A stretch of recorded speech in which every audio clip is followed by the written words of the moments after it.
What it is, my dudes. Welcome back to... What is this game called? Lucid9. Redux Part 3. Turns out that even if you just do it as you're supposed to, it's not all that much shorter.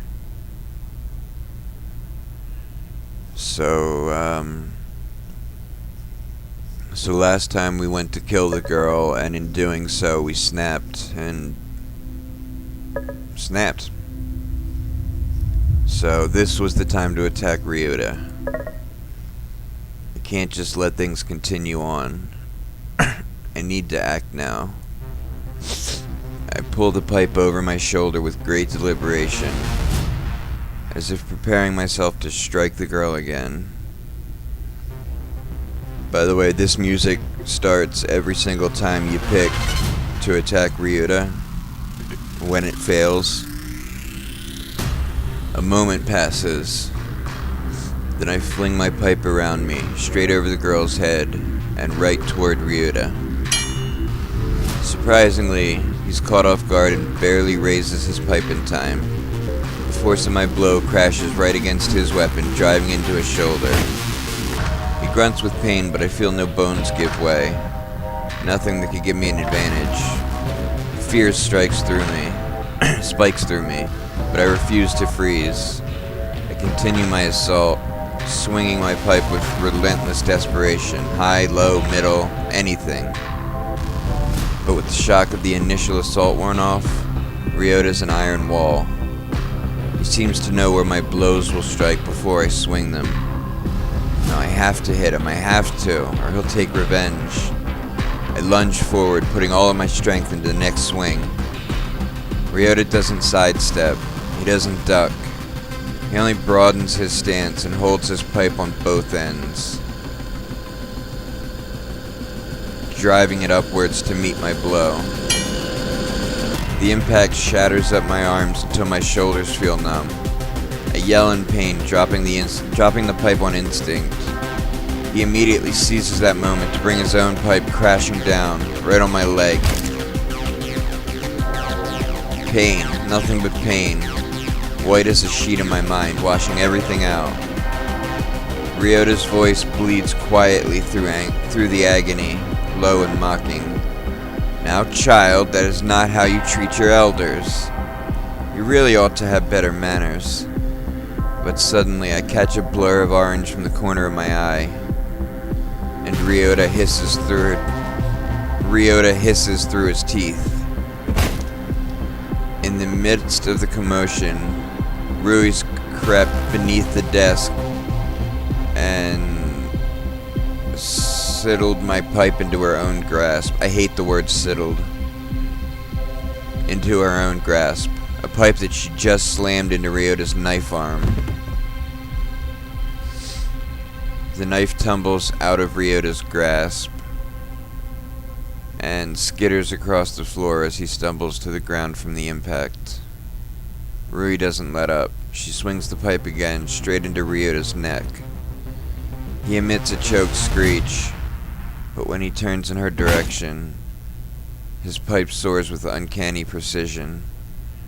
Rui's eyes widen for a fraction of a second, and he slams the metal directly against her forehead.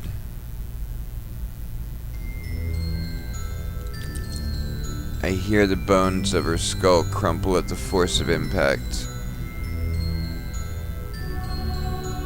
I can see eyes empty and half a heartbeat. I hear her breath catch quietly, like her very respiratory system didn't want to be a bother. I see her head throw itself backwards in an unnatural angle, limbs sprayed like a broken doll. I hear a moment of utter silence. I hear her collapse gracelessly against the wall, blood pouring from her head, water from a shattered dam, a haystack, a roll of carpet, so terrifyingly limp and fragile. My mind's trapped in that moment, rewinding and playing and rewinding it again and playing. But my body moves of its own accord. Ryota, still trying to recover from his crushed windpipe, is instinctively clutching at his throat. I seize Rui's pipe and without hesitation crush it against his skull. Ryota crumples into a lifeless pile. I stand there for a moment, frozen. Blood, Rui's mixed with Ryota's, oozes down the length of the pipe, collecting in a gentle ellipse of crimson on the floor. Silence, save for my breathing, heavy and fast. The two students only stare at me with wide eyes and teary faces. Blood, vomit, pus, saliva, mixed in a toxic concentration and polluting the air. The pipe slips from my fingers and clatters shrilly against the ground. I'm shaking. It's like the joints of my very bones are knocking against each other, driving the breath from my body, trembling like a leaf in the wind. Slowly I draw to Rui's side and kneel next to her. My injured leg screams in protest, but even the pain seems eerily distant. The knees of my trousers meet blood. They soak it up without protest. I cradle my hands around Rui's and she stares at them. I cradle my hands around Rui's and stare at them, refusing to look at her disfigured face. Rui, he's gone. I give her hands a gentle squeeze. They're still warm. She's still warm. Rui, it should have been a stab wound. She should have hit his pipe arm, and he would have stabbed her. Hospitals can mend a stab wound. A crushed skull, an instantaneous death.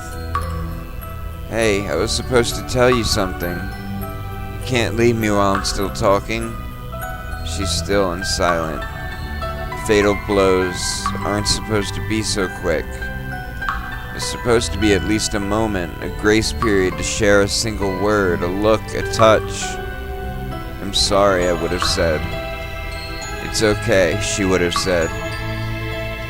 Or if she couldn't forgive me, then act like it, dummy. My hands glide up to her shoulders and gently shake back and forth. I feel droplets of blood flick on the backs of my hands. Rui, hey, wake up. Rui, the police are coming. No, she can't. We were supposed to be okay. It wasn't supposed to end like this. Rui, it's cold. Why is it so cold? Rui, don't leave me. I don't have anyone left. Rui.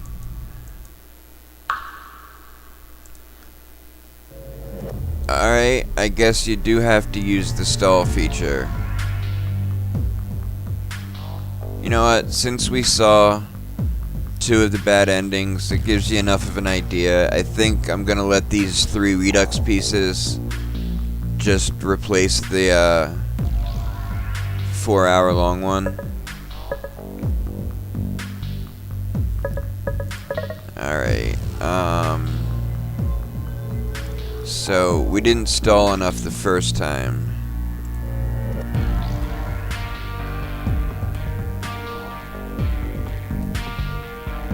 So I guess that's what we'll do.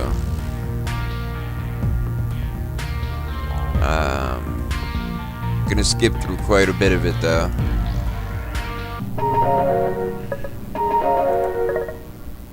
Did I even hit record? Yes, I did. Alright. So there's gonna be at least a couple minutes of skipping before we get back to where we were.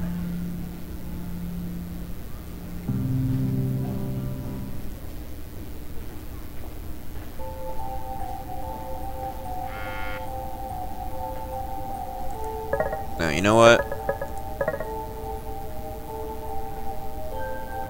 I have all these saves. Might as well use them.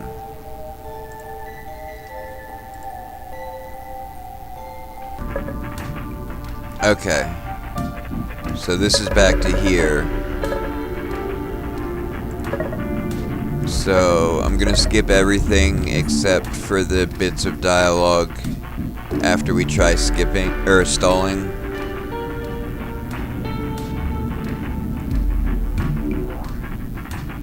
Okay. So we're gonna stall the max number of times again. Pipes? Don't you think it's a little, I don't know, dated? Just because something is old-fashioned doesn't mean it's bad. I don't see what you mean. Sure you do. Never been an avid fan of change, have you? So you're saying that I'm stuck in my ways. We all have a natural tempo, nothing wrong with that. It's certainly a positive outlook. I know what you're trying to do, kid. Cut it out. Make your choice now.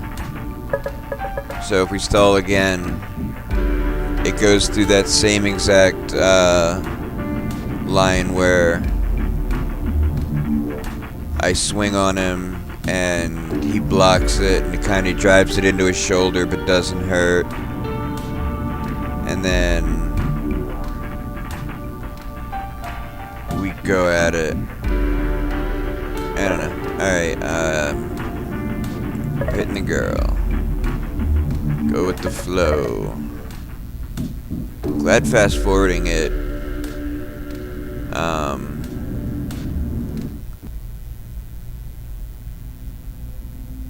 doesn't make you hear the fucking crunching sounds.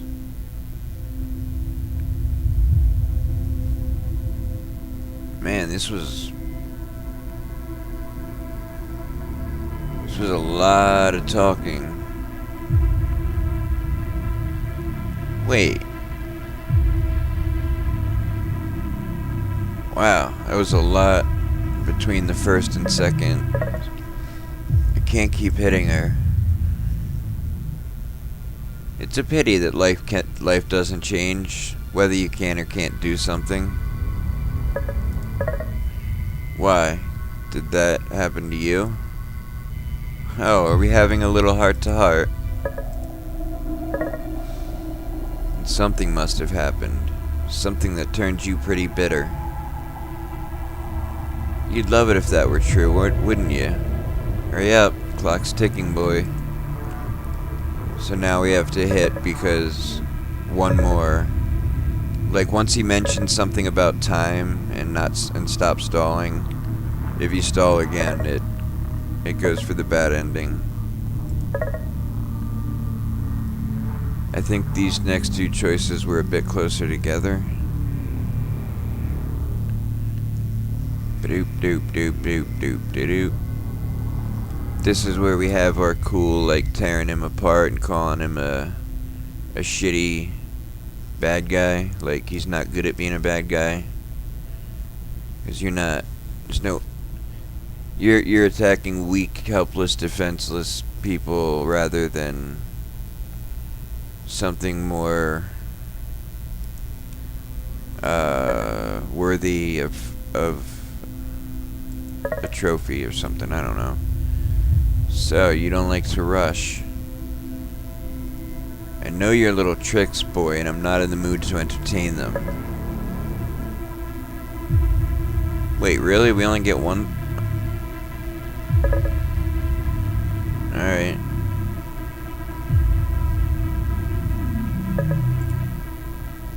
I thought that there was... I thought the fewest amount of times he would do that was, you know, I thought you got at least 2 stalls for each option. Just gonna save over these.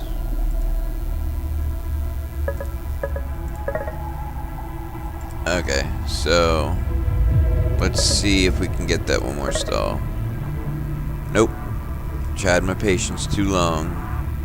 No more waiting. So that's how it defaults into trying to hit him. And what happens?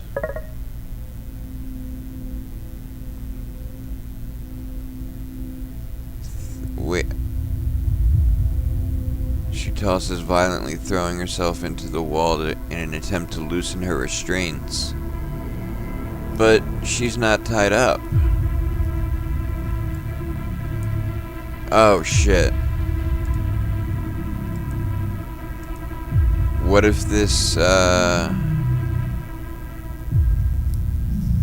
save is the one that I didn't push for anything on the on the initial phone call. God damn it. Alright, so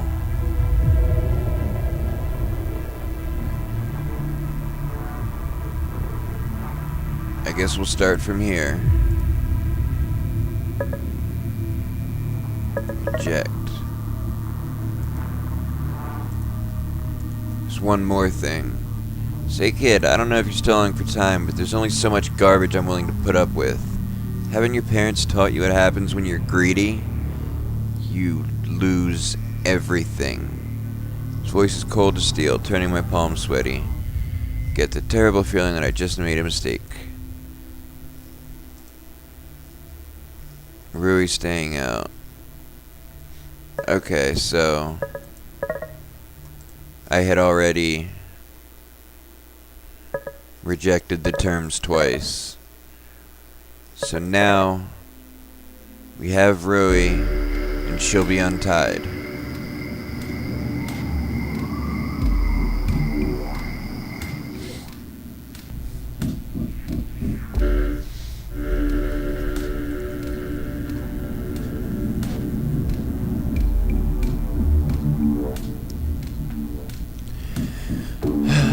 Dum-de-dum. Okay.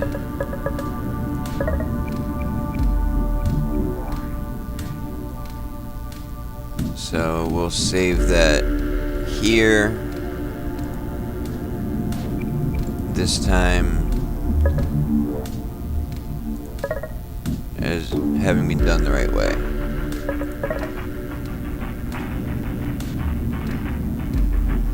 Alright, so we picked the two students over Rui and a plastic skeleton.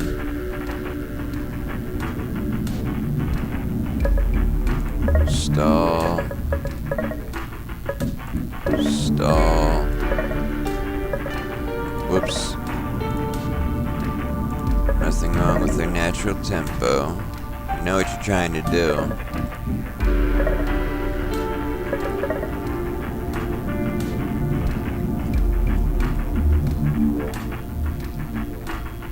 Okay, so now we're kind of coming up with our plan to go apeshit swinging on everything and smash this phone. So we've smashed his phone, and now we're talking about, I don't know, having a philosophical conversation about the Aztecs and skyscrapers. Stall. Can't keep hitting her. It's a pity that life doesn't care what you can and can't do. Why, did that happen to you? Oh, we're having a little heart to heart. Something must have happened, something that turned you pretty bitter. You'd love it if that were true. Shut up, the clock's ticking. Hit the girl again.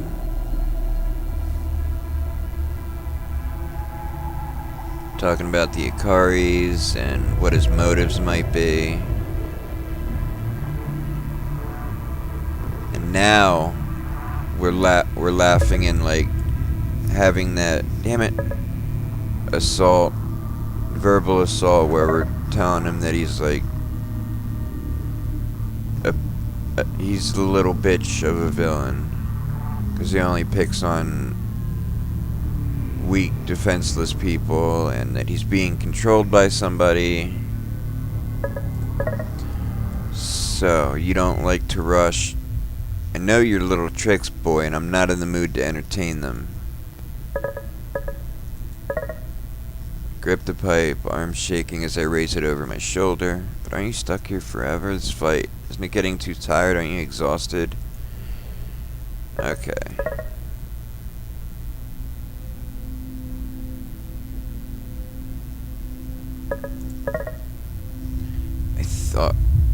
I thought you were with us. Why? Do you feel betrayed? Thought of all people it wouldn't be you. Unfortunately, that is a fallacy of your own thinking. Why? Why you? You know nothing, boy. Quit your dawdling. And that was our warning.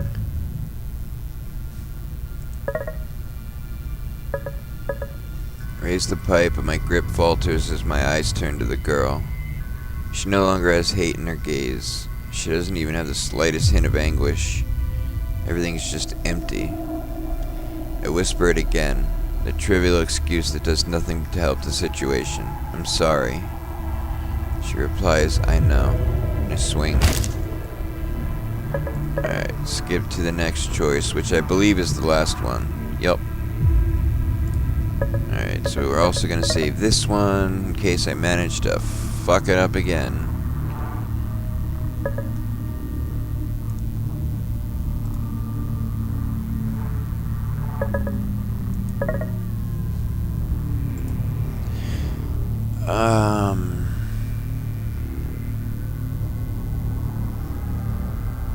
Now that it threw me off last time, can't quite, I don't know, I can't remember. No. Yeah, this was the right one. Ryota's the one at fault, and he's the one to pay. I pull my pipe over my shoulder with great deliberation, as if I'm preparing myself to strike the girl again. A moment passes. Then I fling the pipe around me, straight over the girl's head and right towards Ryota. Surprisingly, he's caught off guard and barely raises his pipe in time.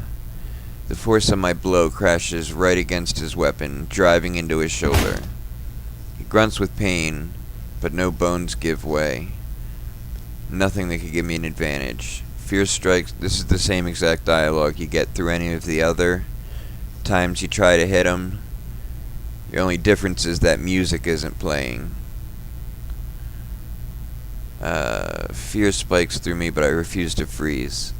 I continue my assault, swing my pipe with relentless desperation, high, low, middle, anything. But with the shock of the initial assault worn off, Ryota's an iron wall. He seems to know where my blows will strike before I swing them. No, I have to hit him. I have to, or he'll take his revenge. I lunge forward, pulling all of my strength into the next swing. Ryota doesn't sidestep, he doesn't duck. He only broadens his stance and holds his pipe on both ends, driving it upwards to meet my blow. The impact shatters up my arms until my shoulders feel numb. I yell in pain, dropping the pipe on instinct. He immediately seizes that moment to bring his own pipe crashing down, right on my leg. Pain, nothing but pain. Ryota's voice bleeds quietly through the agony, low and mocking. Now, child, that's not how you treat your elders. Don't you know that poor decisions come with consequences? He whips in Rui's direction, pipe braced high in his hands, when suddenly from outside the windows, light blasts into the classroom, followed by the shrill overtones of a megaphone. Damn it. Shigure. Jiro Ryuta, stand down. You are surrounded. You know, they never explain. Like, I have to assume that they're in a helicopter, because they're on the second floor. But I don't know, whatever. Oh, okay, I was wrong. I guess I was wrong about Katsu. Maybe. Release the students or we will shoot you. Am I hearing things? Now that music starts. Have I gone insane? Is the pain in my leg clouding my mind? My eyes instinctively search out Rui's. Her expression is a mess. Horror mixed with sorrow, mixed with relief. It's real then. Shigeri came. But even though she came, I glance at Ryota. He's frozen in shock, his hands automatically patting down his pocket, searching for his phone. A phone that I'd smashed to pieces with a metal pipe. It just solidifies my suspicions. He would have been notified if I hadn't managed to break that phone. But what can we do? I'm paralyzed, and Ryota is hovering right above Rui, knife clutched tight in his hand. Suddenly, he's recovered from his momentary shock, his face collapsing back into a tight smile. Well, looks like the party's over. I draw a shuddering breath. Give it up, Ryota. You're surrounded. You're not getting out of this. Oh, I know that.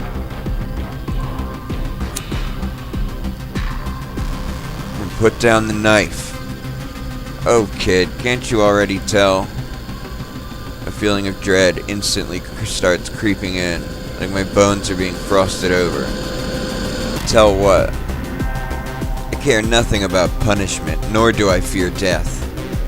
All that remains is the beauty of suffering.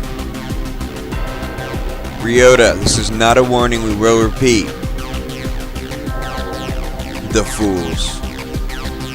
Surely they know better than to bluff with a staff member at this damned academy.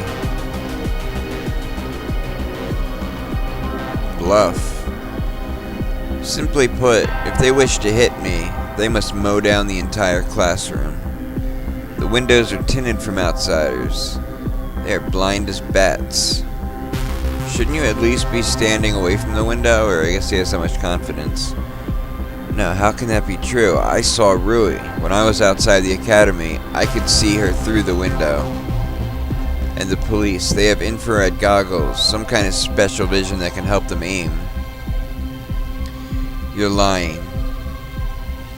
The Emperor and his new clothes.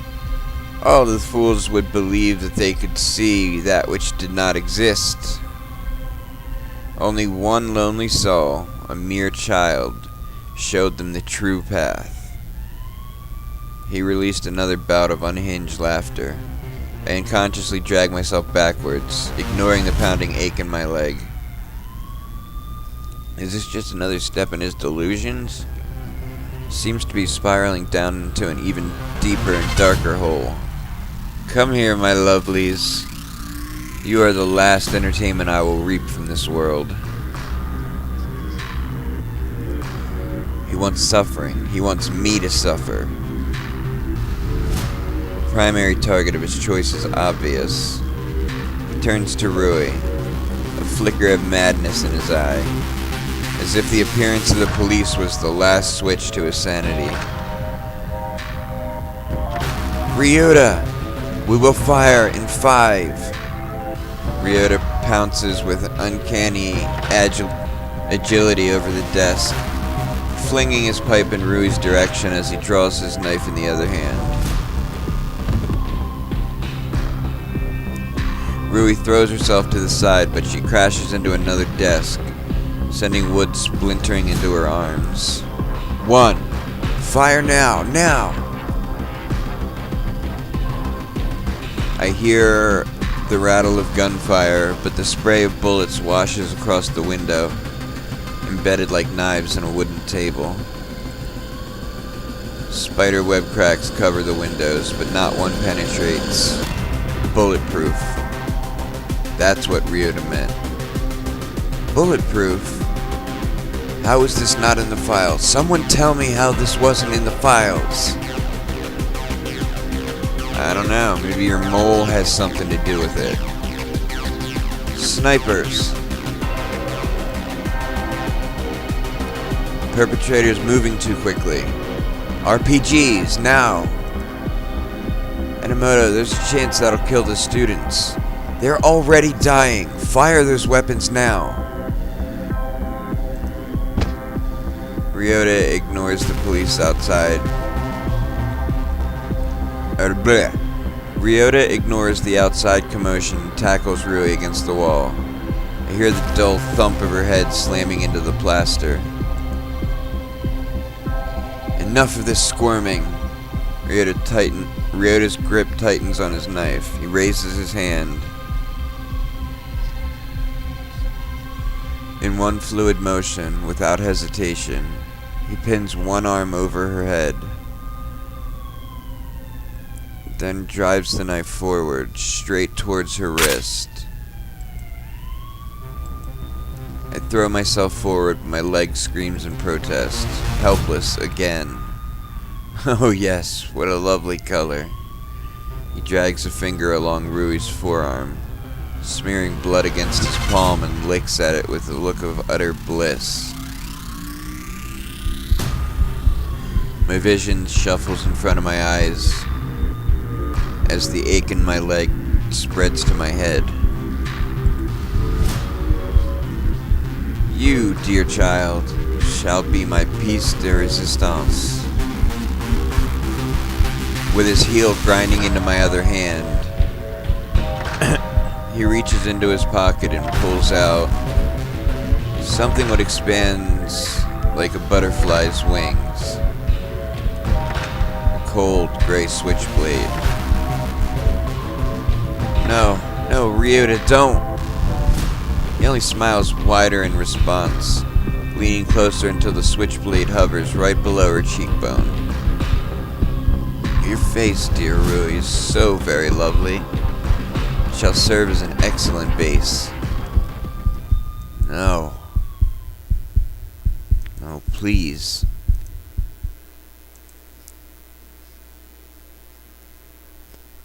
What?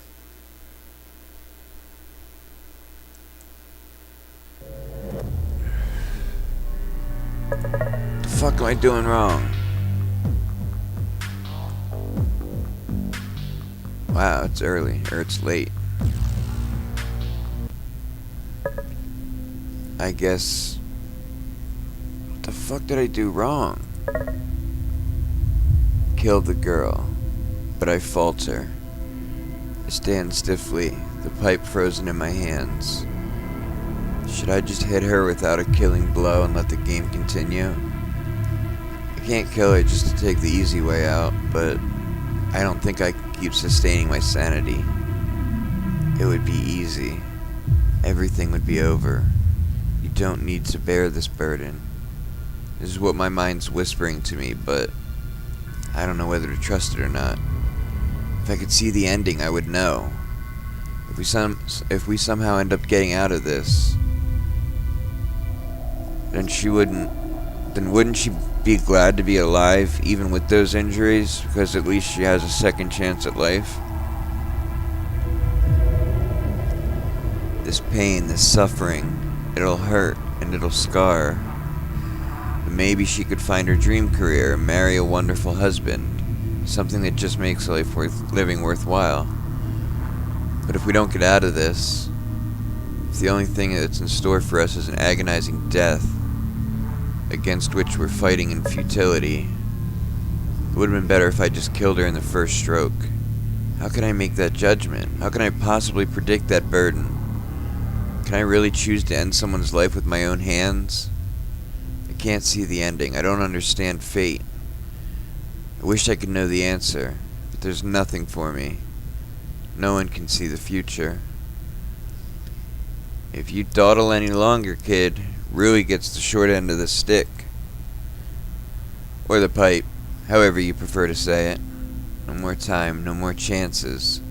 I've held out as long as I could. Alright, I think I got it right this time. I raise the pipe over my head, aiming it directly in line with the girl's skull. She smiles tremulously in understanding and closes her eyes. Acceptance. Perhaps even gratitude. Because somehow we've landed in a situation where quick death is merciful. What if I had been faster? What if I'd been smarter? If I caught Ryota before today, none of this would have happened. Why did I sit still in one place and allow this to happen? My arms shake as I will them to descend. I can't hesitate. I need to strike decisively. If I don't, the result will only be unconsciousness and a splitting headache, and no clean death. This girl doesn't deserve to wake up again in this nightmare. No one does. And with that, I guess it's time to become a murderer. I raised the pipe even higher, counting softly in my head. 3. I'm sorry I wasn't enough. 2. I'm sorry you had to face this. 1. Cool. So, from outside the windows, light blasts into the classroom, followed by shrill overtones of a megaphone. Stand down, you're surrounded. Release the students. Now that music starts. So I think everything is roughly the same as just what happened. Wait, it's not over. We're still in this room with Ryota. 2 students are still in the very dangerous position where they might lose their lives. I glance at Ryota. He's frozen in shock, his hands automatically patting down his pocket, searching for his phone that I smashed with a metal pipe. Solidifies my suspicion. He would have been notified if I hadn't managed to break that phone. While Ryota is still in shock, we have to run, now. That's what happens differently. Oh, I see. Because if by choosing to fight him, I get my leg broken. And now, my leg is not broken and we're able to run. And we made sure that he untied her before we continued, so she'll be able to get up and go with me. While Ryota is still in shock, we have to run now. He'll chase us. He won't be able to stop himself from chasing us. I lock eyes with Rui, then jerk my head to the door. Thankfully, Ryota is still transfixed on the scene outside, mouth agape in disbelief. Rui quietly slides from her desk and slides along the wall. Painful inch by painful inch, she comes closer. Hey! I immediately seize her hands and we tear off, running as fast as we can on shaky legs. We don't spare any words, we only shoot up the stairs, breaking onto the rooftop. Smartest thing for Ryota to do would be staying right... The smart thing for Ryota to do would be staying right where he is, using the 2 remaining students as hostages to secure his escape. But he won't do that. He'll chase after us, furious, bowling anything out of his way just to reach us in time. So at this moment, it's the best thing we can do is run. The air is bitingly cold. It blasts at our faces as I lead Rui to the edge without a break in stride. See the line that goes through this row of posts? Jump over the edge there. A row of pots.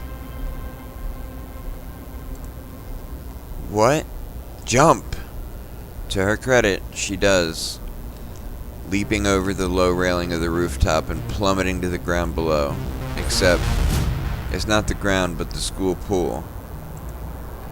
Pool over which Yahiko, Masato, and I had stood last year with umbrellas in hand, testing to see if we could fly with them.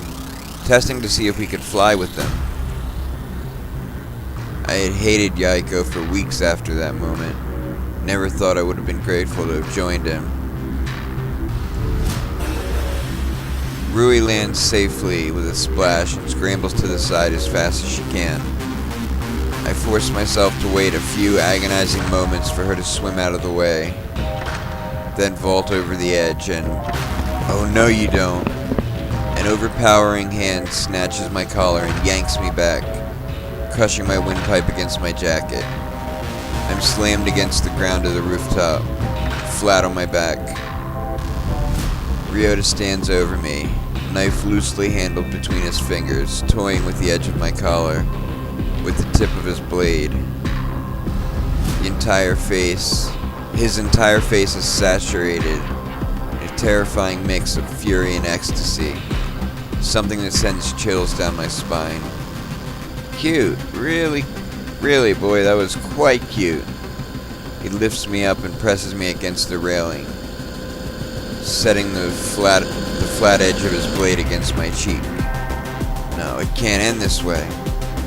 What a good-hearted soul, ensuring the escape of Rui before you jumped.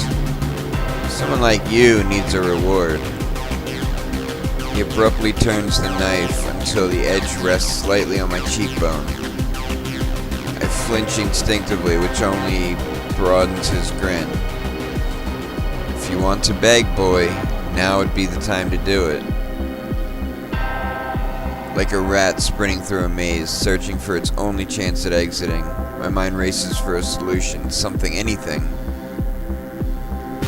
No, nothing. Wait. Shit. Do you not wish to play a bigger role in society than an inconsequential pawn in this game of life? Or will you restrict yourself to the confines of your own abilities, just because of her?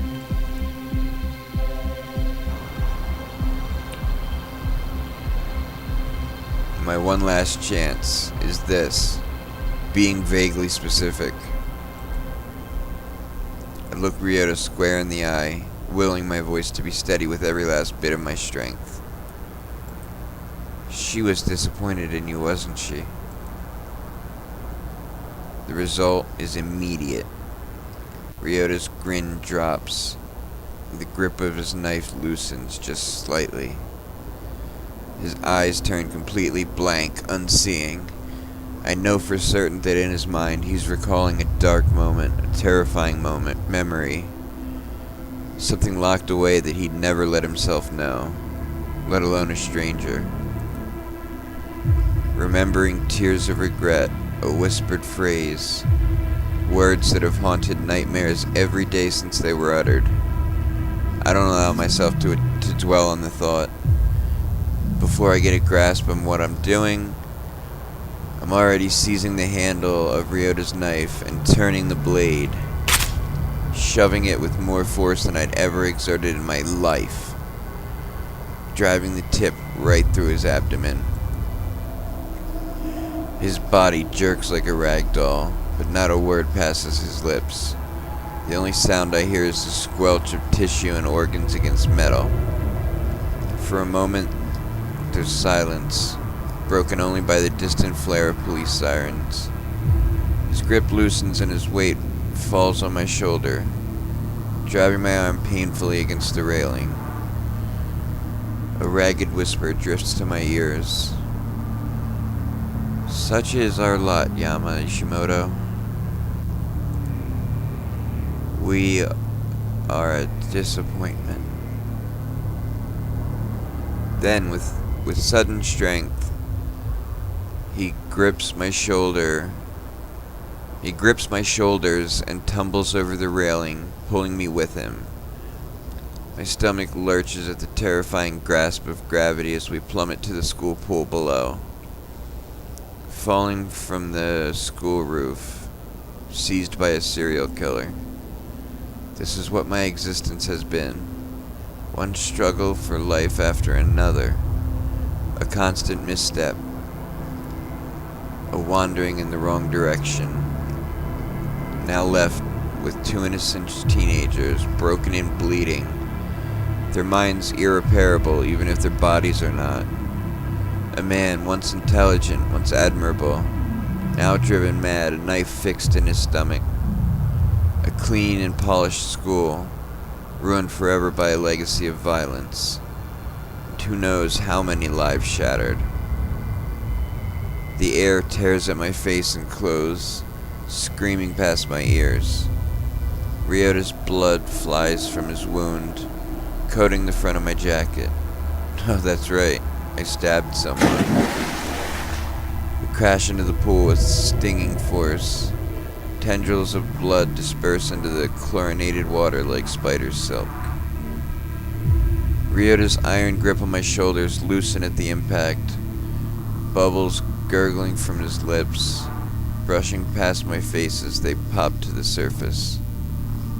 I'm I'm no longer holding the knife, but I still feel the form and weight of its handle between my fingers. This is what I've done. For a moment, I let myself drift in the freezing water. There's no point in swimming up to the surface, really. Wouldn't it be easier to just drift away? Come back up to the world and I'll face a long hospital trip, a court case, catching up on essays about second wave world civilizations and worksheets on deriving trigonometric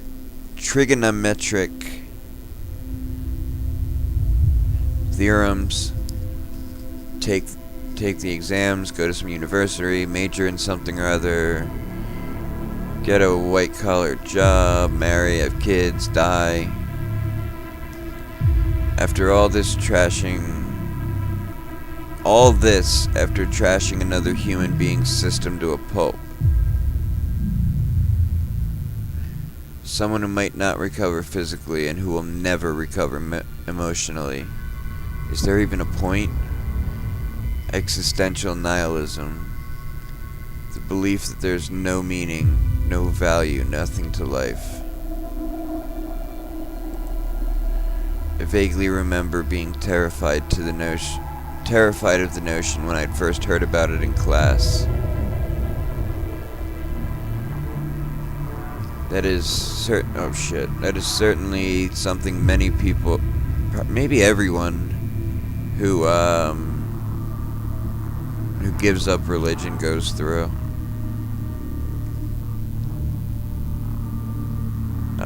Most students just laughed it off. How stupid, how depressing. Life has no purpose. Whoever made that up must have issues. But it was too close for me. It was too close to me. Living a life of homework, keeping my head down and going through each day. Wondering where I was and what I was doing. Maybe I've been trying too hard to find meaning when there is none.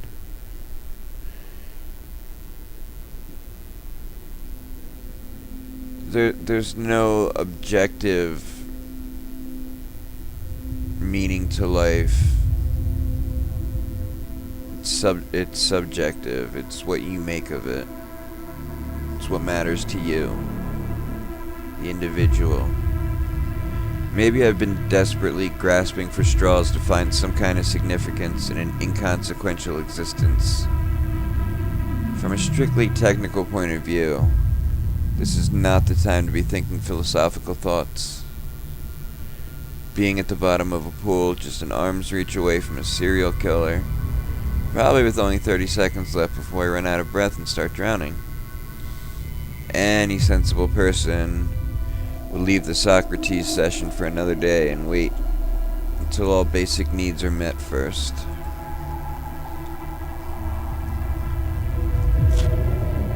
Guess I'm not as sensible as I thought. Either that or I can't bring myself to be. You can lead a student to air, but you can't make him breathe. That's how the saying should go. Maybe. I should just sleep. I suddenly feel so tired.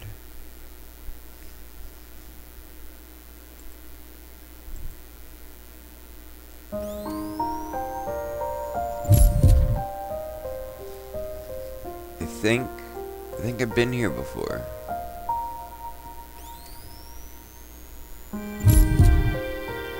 That's right.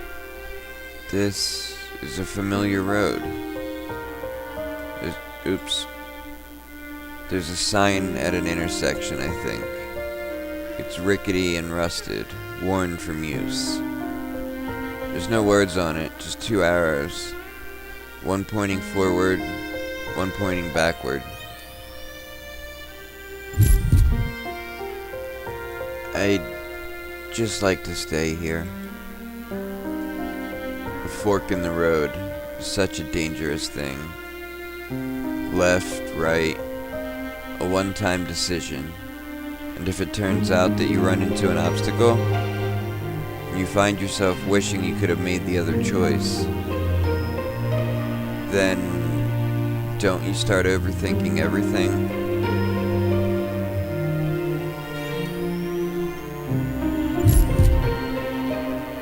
What if I'd taken the other road? What if the other road was worse?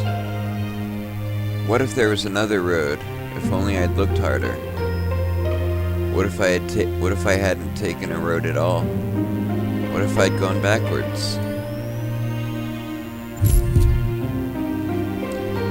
Two roads diverged at a wood, and I took the one less traveled by. And that has made all the difference.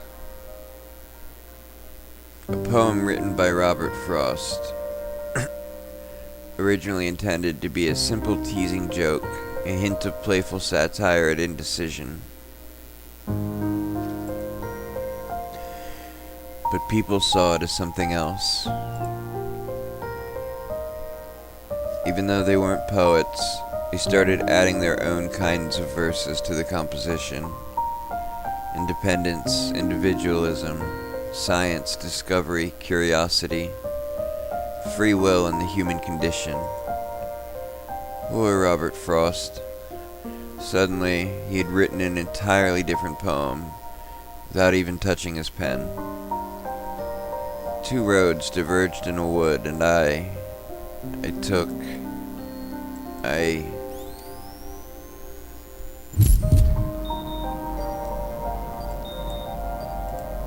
heavily medicated doctor. Anytime he's coherent, he thrashes around. We have to sedate him every time.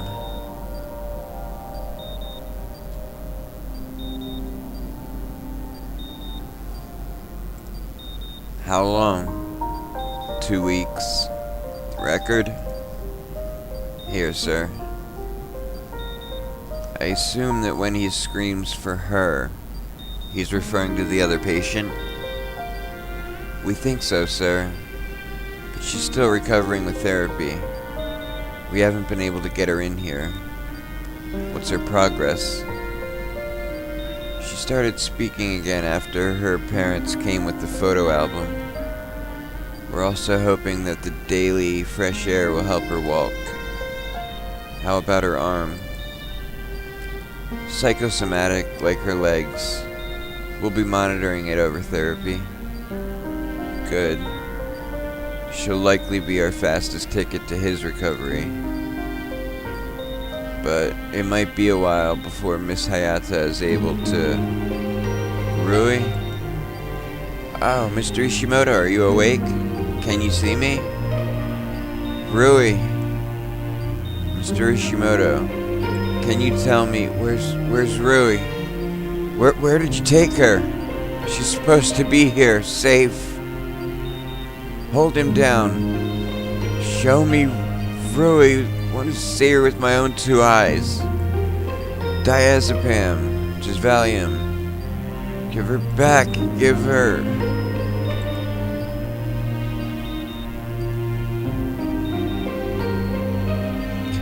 And I think I'm going to cut it here. And that will be the end of the 3-part Redux. I'm not sure how much more is left. I'm certain there's enough for at least another hour, maybe 2. I don't know how much further it goes on. But, yeah, I'll figure out whether or not I just post the original one, the 4-hour one, or if I leave these 3 pieces separated, which winds up just basically being the same length. I think one was 2 hours, this one is just under an hour, and the other one was a bit over an hour. Seems like I actually got more done the first time, or got it done quicker, more efficiently. So, cool. Let's see, where are we? You know what, let's start saving over these. Jesus, it's late.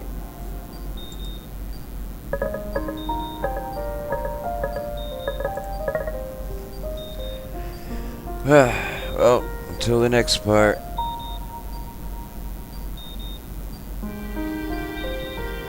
I really liked this. This was a really good story, and it's not quite over, but it's near.